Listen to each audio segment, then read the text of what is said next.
There's a brand new item in this box. It's from Papa John's, but it's not a pizza.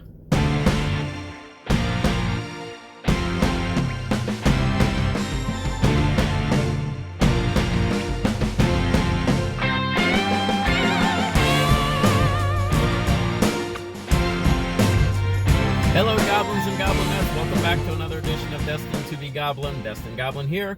This is where I will try a food product of some kind, maybe something you didn't even know existed, and I will decide whether or not I should give it my Destined Goblin seal of approval. If you have been with me a very long time, if you remember back, I think it was shortly after I started my YouTube channel, I visited Marco's Pizza, and I tried their crustless pizza bowls that they came out with.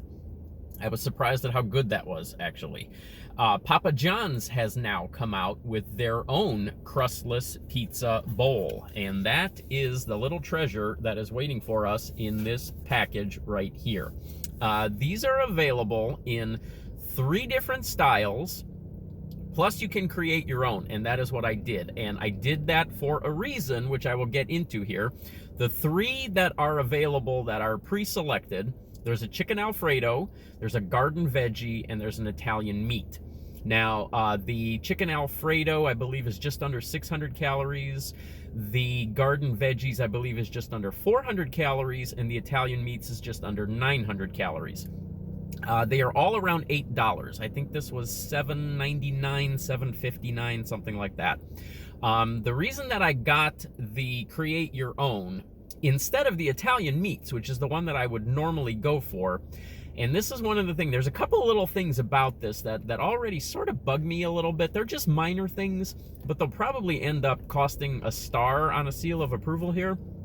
And that is because you can't really customize everything on these bowls. Now, you can to a degree. So if I wanted to, I could get the Italian meats, I could change a topping here or there, I could take one of the meats out, I could put a different veggie in or something like that. What I can't do is change the base, which is the sauce. Now, the base sauce of the Italian meats is actually the Alfredo sauce.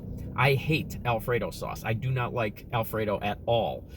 The only thing I could have done would be to get the garden veggie and then change all the toppings to meat, which seems ridiculous to me. So it's just an extra step. It just doesn't seem to make sense why they force you to go through that extra step.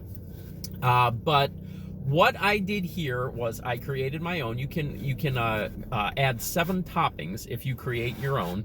And that's another thing that I'm a little bit unsure of. Why is cheese a topping in a situation like this? If you are saying that cheese is one of your 7 toppings, if you don't put cheese in there, what are you going to have? Just sauce, basically? So I don't think cheese should really be one of the toppings. The one more minor little issue that I've always had with Papa John's is, obviously, they are known for their pepperoncini peppers that they give you with all of their pizzas. Why don't they chop those up and offer those as a pizza topping? Those would be fantastic in a bowl like this. Now, here's a look at the bowl. So I ended up getting the regular red pizza sauce. I got the 3 cheese blend. You can choose from Parmesan Romano, 3 cheese, or there was one more and I don't remember what the other one was. And then I got salami, pepperoni, meatballs, jalapeno pepper, mushrooms, and Roma tomatoes. Those were all of the toppings that I was able to pick. Now, I will tell you, holding this right here, and before I even dig into this or anything, comparing this to the Marco's bowl, which I have had in the past, this is nowhere near as heavy as the Marco's bowl. So there did seem to be a lot more product in the Marco's pizza bowl when I got that.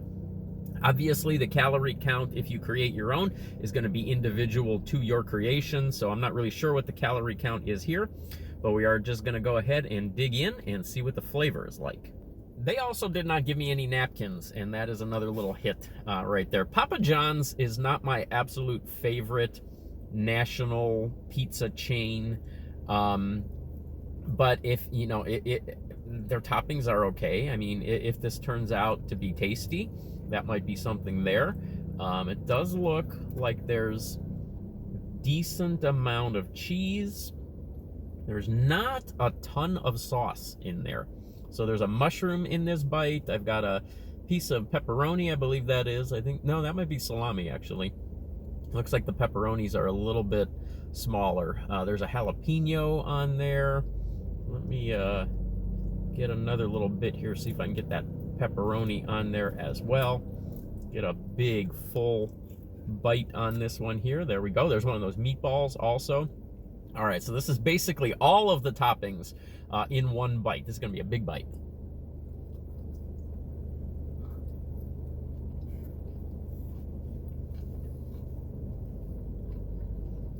If you're watching your carbs, these pizza bowls are a good way to go. I'm seeing more and more places starting to come out with these. You can get your pizza fix, and you can still watch your carbs and not have to worry too much about that. Everything is cooked nicely here. There's one of those pieces of salami. There we go. Everything is cooked nicely. Everything tastes good. The biggest problem that I have with this right now, aside from the little quibbles that I already mentioned, the biggest problem that I have is that there is nowhere near enough sauce for an item like this. There's just that lightest base amount of sauce, and I did not have the option of choosing how much sauce I wanted, or I would have gotten extra sauce, as I always get on my pizzas. I could choose to customize my toppings as far as if I wanted each one to be light, regular, or heavy. That included the cheese and all of the toppings, but I could not change the base as far as how much sauce was on there. If you're a fan of Papa John's and the way that they cook their pizzas, the way they cook their toppings, and the sauce that they use, you should enjoy this. If you are okay with Papa John's, as I sort of am, like I said, it's not my favorite national chain or anything, but I don't think it's terrible. You may just find this just another option out there if you don't want some crust on your pizza, if you want a little bit different option. Really not much more to say about this one. I would say that if I were given the choice of this or the Marco's Bowl, I would get the Marco's Bowl because I think you do get more product in that one. This does seem just a little bit light for $8. I've got Elvis to help me stay hydrated and collect my thoughts. All right, that's the new, I believe they're calling it the Papa's Bowl, available at Papa John's right now. It's around $8, a little over $7, around $8. It's another one of those crustless options that we're starting to see more and more as far as pizza places are concerned. I would, as I said, I would probably favor the Marco's Bowl over the Papa John's Bowl because I think you do get more for your money. This is good. I am going to give this a 2-star seal of approval. And the one thing that I'm not sure about is if this is a permanent offering or if this is a limited time special that Papa John's is having. I do know that the Marco's Bowl is still available, so I think that one is permanent because I want to say it's been probably a couple of years now that those have been out. So there you go. If you are interested in trying one of these bowls, pick one of these up now at Papa John's while you can. It's good product. It's just nothing incredibly special, nothing incredibly different than their regular pizza, except the fact that there's no crust. I will catch you next time.